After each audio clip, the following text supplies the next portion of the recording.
Et si la diplomatie africaine venait de changer de cap? Le 3 juin 2025, une image forte secoue le paysage régional.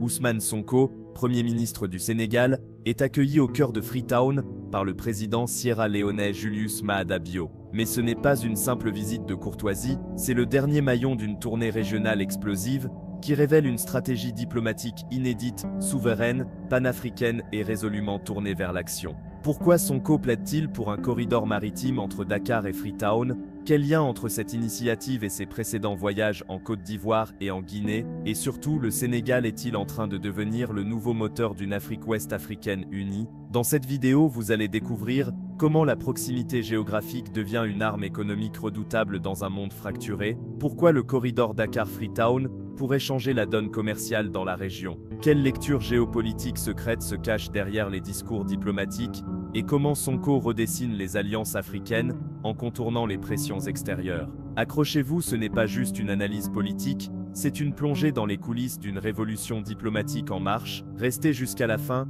le dernier chapitre vous montrera comment cette stratégie pourrait bouleverser l'équilibre des puissances en Afrique de l'Ouest, et bien au-delà. Une tournée régionale à forte charge symbolique, quand un Premier ministre sillonne l'Afrique de l'Ouest en moins de 2 semaines, ce n'est jamais par hasard. C'est une déclaration d'intention, et dans le cas d'Ousmane Sonko, cette tournée est une carte géopolitique en mouvement, une séquence accélérée, mais stratégique. Depuis son entrée en fonction, Ousmane Sonko a volontairement brisé les codes de la diplomatie sénégalaise classique. Pas de visite prémâchée par les chancelleries occidentales, pas d'agenda dicté par les anciens schémas d'alignement. Ce qu'il propose, c'est un ancrage africain assumé, tourné vers la souveraineté, la co-construction et l'indépendance géopolitique.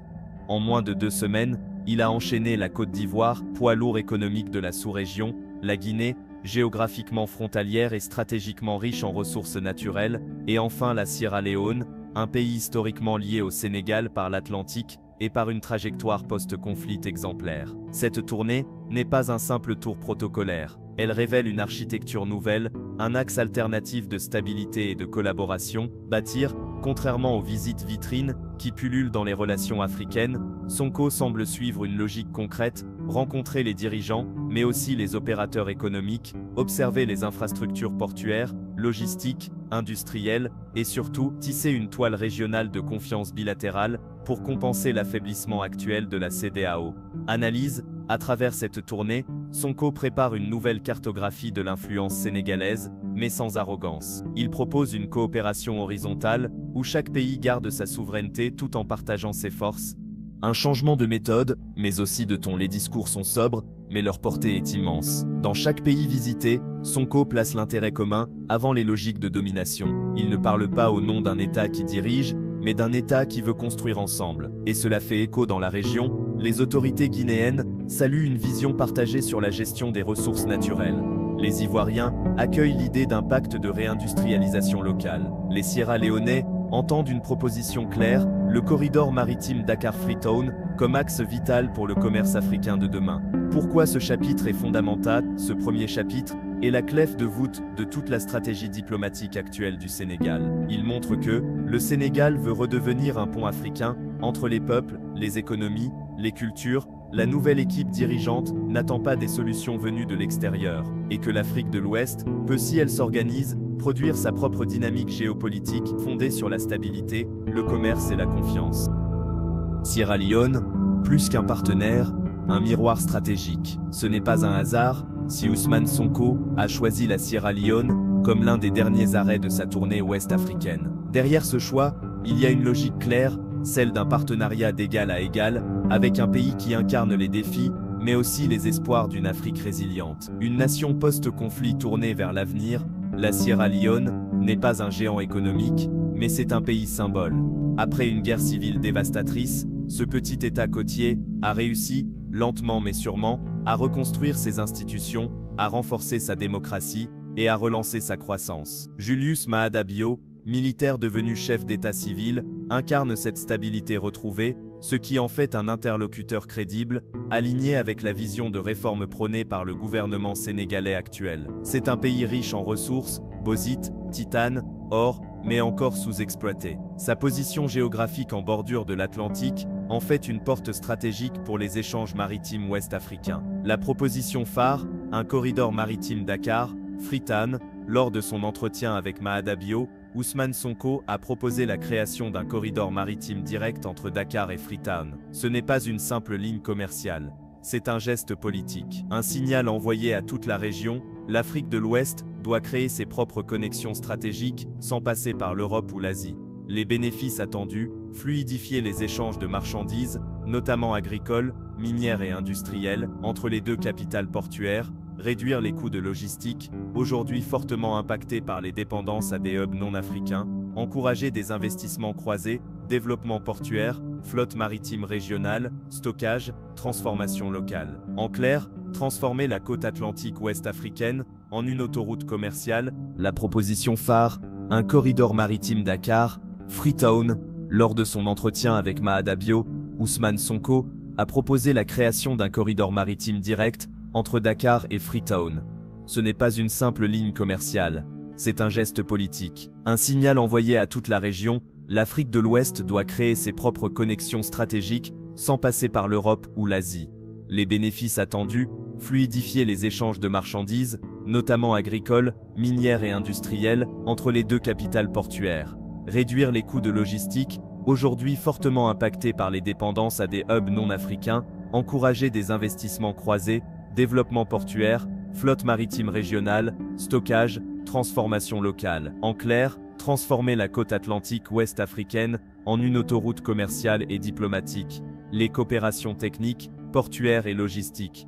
Au-delà du corridor, Sonko et Maada Bio ont évoqué des coopérations concrètes dans les infrastructures, modernisation des installations portuaires de Freetown et de Dakar, mise en place de projets conjoints dans la pêche industrielle et artisanale, échange de technologies et de savoir-faire, notamment en matière de gestion douanière et de sécurité maritime.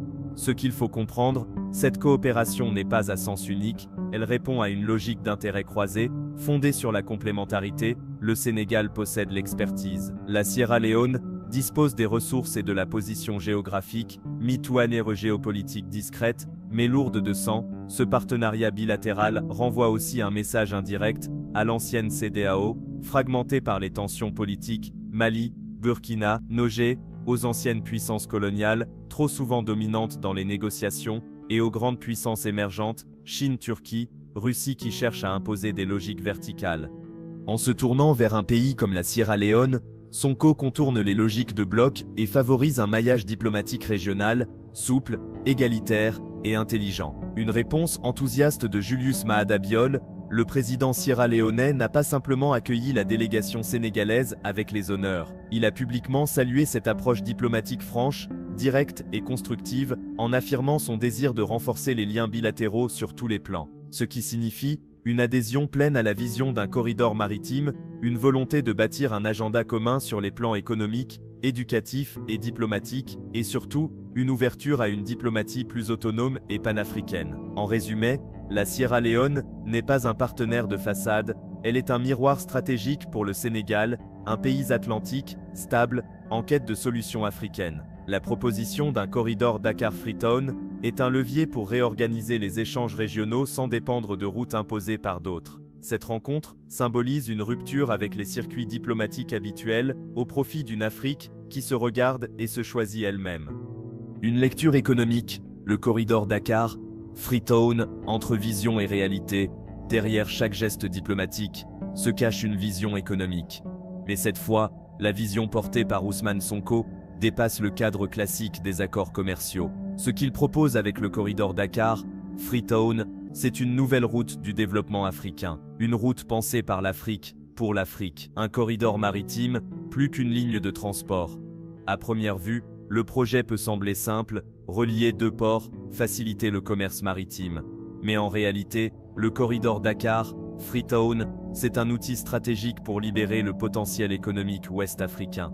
Il s'agit de désengorger les routes terrestres, souvent inefficaces ou risquées, et de réduire la dépendance logistique envers l'Europe, les Émirats ou la Chine. Objectif central, fluidifier, sécuriser et rentabiliser les échanges sud-sud. Une réalité régionale bloquée par les coûts logistiques, Aujourd'hui, exporter un produit sénégalais vers la Sierra Leone coûte parfois plus cher que l'envoyer en France ou en Turquie. Pourquoi? Faiblesse des infrastructures régionales, multiplication des postes de douane, absence de lignes maritimes directes entre ports africains, et surtout fragmentation économique entre États voisins. Selon l'Union africaine, seuls 16% des échanges commerciaux africains se font entre pays africains. En Europe, ce chiffre dépasse 60%. Le corridor Dakar-Freetown veut inverser cette tendance. Une ambition logistique régionale, le projet s'inscrit dans un plan plus large, créer un réseau maritime ouest-africain qui interconnecterait Dakar, Conakry-Abidjan, Lomé, Cotonou, Lagos et Freetown. Le corridor proposé par Sonko est un pilote,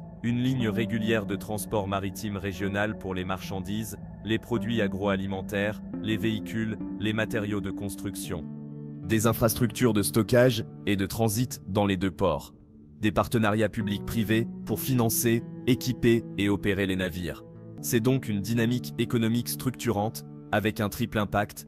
Simplification des formalités douanières via des accords bilatéraux. 3. Création d'emplois directs dans le transport, la logistique et la transformation locale.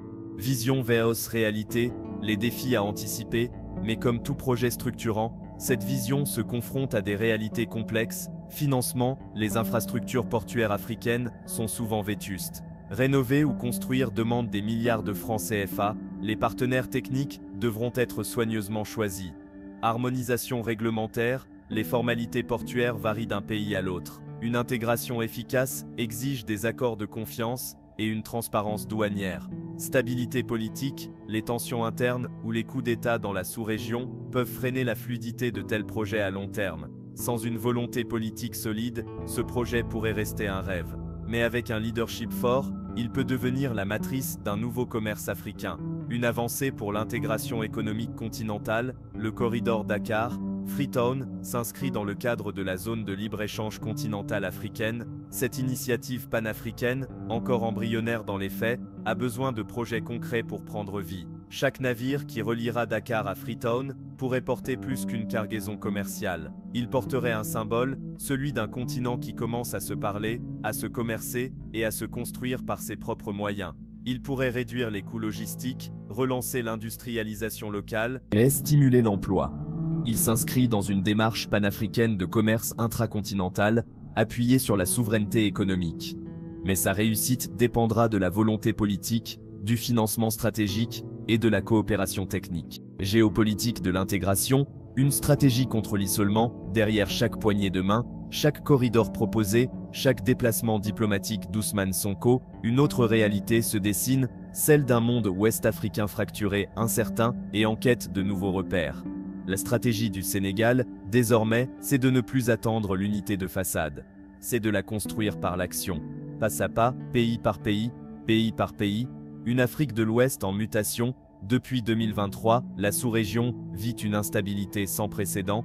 Coup d'État au Niger, gel des relations avec la CEDEAO, retrait du Mali, du Burkina Faso et du Niger de la CEDEAO pour former l'Alliance des États du Sahel, AES, méfiance croissante envers les anciennes puissances coloniales, émergence de nouveaux partenaires, Russie, Turquie, Chine aux intérêts divergents. Résultat, la CEDEAO est affaiblie, divisée, contestée, et l'intégration régionale, qui devait être un levier de développement, semble paralysée. Le Sénégal, face à un dilemme stratégique, dans ce contexte, le Sénégal, longtemps considéré comme un modèle démocratique et un acteur diplomatique modéré, n'a plus le luxe de la neutralité passive. Ne rien faire, c'est risquer d'être marginalisé dans les grandes décisions régionales, de dépendre uniquement des alliances occidentales ou chinoises, de rater le tournant de la réorganisation géopolitique du continent. C'est pourquoi le gouvernement de Diomaye Faye, avec Sonko en éclaireur, adopte une stratégie d'intégration bilatérale progressive. Si l'unité régionale ne peut venir du sommet organisation,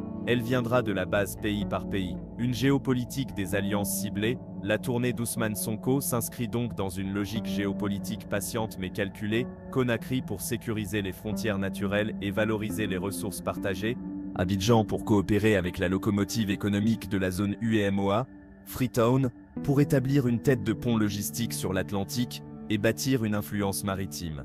Chaque rencontre n'est pas un simple geste diplomatique. Elle pose une brique dans un nouvel édifice régional, plus résilient, plus africain, et moins exposée aux crises globales. Contourner les grands blocs, construire des axes souples, cette diplomatie rappelle une réalité trop souvent oubliée, les grands blocs régionaux sont lents, les alliances bilatérales sont rapides.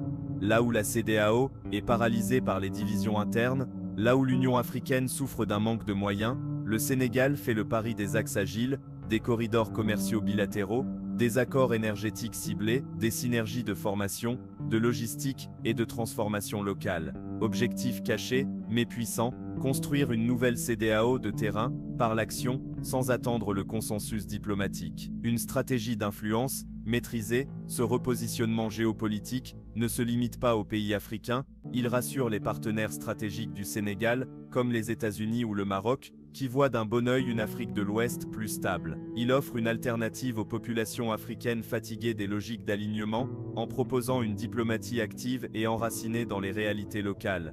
Et il permet au Sénégal de rester au cœur des discussions régionales, non pas par la force, mais par la proposition. En résumé, le Sénégal répond à la fragmentation régionale par une stratégie d'intégration bilatérale ciblée, en visitant des pays clés comme la Guinée, la Côte d'Ivoire et la Sierra Leone. Ousmane Sonko dessine une nouvelle géographie d'influence régionale. Ce repositionnement contourne les blocages institutionnels en construisant un maillage d'alliances économiques, maritimes, logistiques et politiques. À terme, il pourrait poser les fondations d'un nouveau modèle d'intégration africaine, pragmatique, souverain et progressif.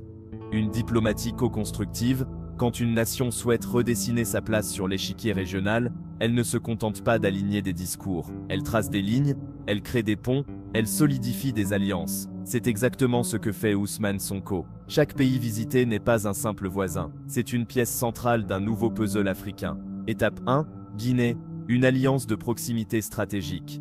La visite en Guinée a marqué une volonté de sécuriser les frontières naturelles et de valoriser les ressources communes. Objectif clé, renforcement de la coopération énergétique et minière, la Guinée est l'un des pays les plus riches en bauxite et ressources hydrauliques. Une coopération transfrontalière permettrait au Sénégal de sécuriser ses besoins et à la Guinée de mieux valoriser ses exportations.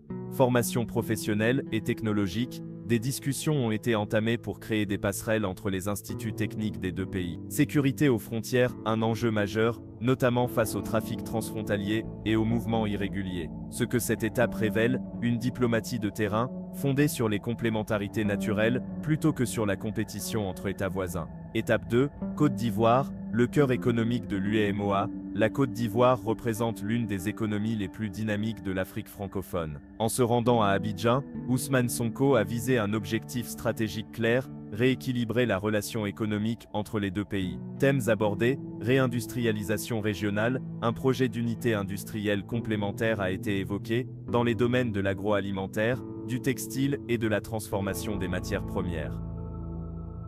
Transport terrestre et interconnexion énergétique, la possibilité de développer des autoroutes régionales ou des corridors ferroviaires a été explorée. Harmonisation monétaire et réforme dans l'UEMOA. Dans un climat de méfiance envers le franc CFA, les deux pays ont échangé sur des scénarios d'évolution monétaire à moyen terme. Analyse, ce déplacement en Côte d'Ivoire est un acte diplomatique de maturité visant à instaurer un partenariat économique équilibré, loin des dépendances et des rivalités historiques. Un modèle de diplomatie bilatérale intégré, à travers ces différentes étapes, Guinée, Côte d'Ivoire, Sierra Leone, Ousmane Sonko déroule une doctrine diplomatique claire. 1. Construire une coopération pragmatique et concrète, pas de grandes déclarations creuses, mais des projets économiques tangibles. 3. Créer une logique de réseau souple, où chaque pays devient un nœud complémentaire, et non un concurrent. Cette approche évite les inerties bureaucratiques des grandes institutions régionales, tout en posant les bases d'une intégration à échelle humaine et politique. Une architecture régionale nouvelle en construction,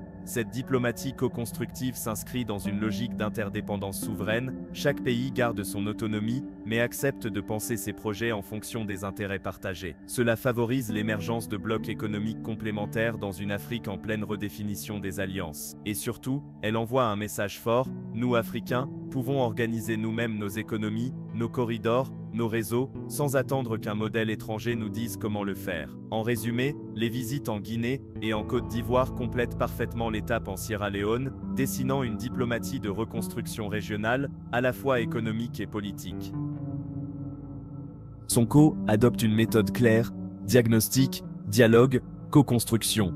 Le Sénégal pose les fondations d'un axe diplomatique de souveraineté pragmatique entre pays complémentaires. Ce modèle pourrait inspirer d'autres États africains à bâtir leurs alliances, non pas sur des discours idéologiques, mais sur des intérêts partagés et durables. Une diplomatie alignée sur une vision, intégration, souveraineté, solidarité. Trop souvent, la diplomatie africaine s'est contentée de réagir, de subir ou de suivre les logiques imposées par l'extérieur. Mais aujourd'hui, le Sénégal, à travers Ousmane Sonko, propose une autre voie. Une diplomatie de projet, une diplomatie de vision, une diplomatie ancrée dans 3 piliers fondamentaux, l'intégration, la souveraineté et la solidarité panafricaine. Un fil rouge assumé, de la Guinée à la Sierra Leone, en passant par la Côte d'Ivoire, Ousmane Sonko n'a pas simplement fait acte de présence, il a défendu une ligne idéologique claire, cohérente à chaque étape.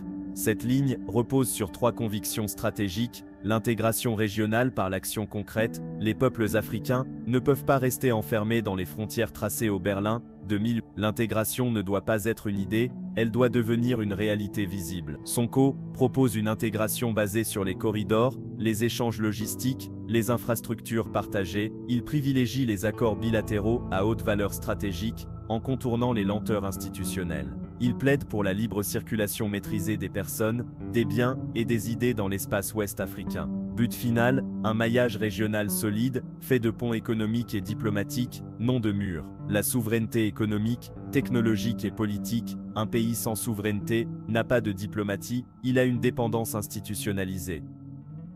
Sonko et le gouvernement de Diomaye Faye affirment une volonté claire: réduire la dépendance vis-à-vis des bailleurs étrangers, notamment sur les grands projets d'infrastructures, favoriser les industries locales, les chaînes de valeur intra-africaines et la transformation sur place, mener une diplomatie sans complexe avec les puissances étrangères, basée sur la réciprocité et le respect. Cette souveraineté n'est pas un repli, c'est une base de négociation plus équilibrée face aux anciens et nouveaux partenaires, France, Chine, Turquie, Russie, USA. La solidarité panafricaine comme principe directeur. Aucun pays africain ne s'en sortira seul. L'indépendance sans coopération n'est qu'un mythe. À travers ses discours, Ousmane Sonko renoue avec les idéaux du panafricanisme historique, version pragmatique, défendre les États africains stables, mais ne pas isoler ceux qui sont en transition ou en rupture. Encourager la formation de pôles régionaux de stabilité, plutôt que d'imposer une uniformité impossible, soutenir les projets collectifs, comme la ZLECAf, tout en construisant des alliances bilatérales ciblées. Cette solidarité est stratégique, elle renforce la voix africaine dans les négociations globales sur le climat, le commerce, la dette ou la sécurité. Une vision pensée, structurée et assumée, contrairement aux gesticulations diplomatiques souvent improvisées. La tournée d'Ousmane Sonko dévoile une vision long terme, faire du Sénégal un nœud de convergence régionale, construire une diplomatie offensive, mais inclusive, réaffirmer que la politique étrangère doit être un levier de développement, pas une simple vitrine de prestige. C'est une rupture méthodologique, mais aussi une rupture générationnelle. Les anciennes élites cherchaient à plaire, les nouvelles cherchent à construire. Être une interface entre l'Afrique et le monde multipolaire, capable de négocier, résister et proposer. Cela implique de gérer des fragilités internes, tout en projetant une force externe cohérente.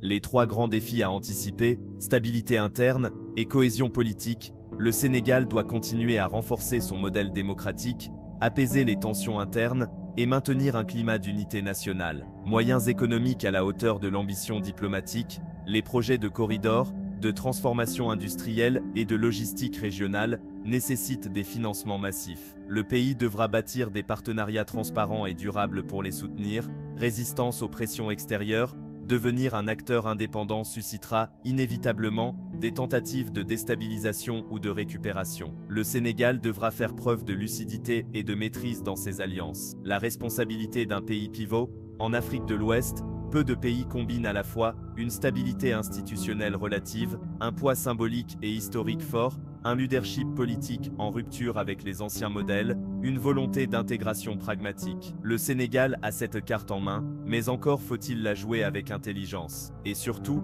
dans la durée. L'Afrique n'a pas besoin d'un sauveur, elle a besoin de pays capables d'initier des dynamiques collectives. C'est cela, le vrai leadership du XXIe siècle. En résumé, le Sénégal, sous le tandem Faye, Sonko, a posé les premières bases d'un leadership africain alternatif. Ce leadership repose sur des valeurs claires, souveraineté, intégration, solidarité et des projets concrets corridor Dakar-Freetown, coopération bilatérale intelligente.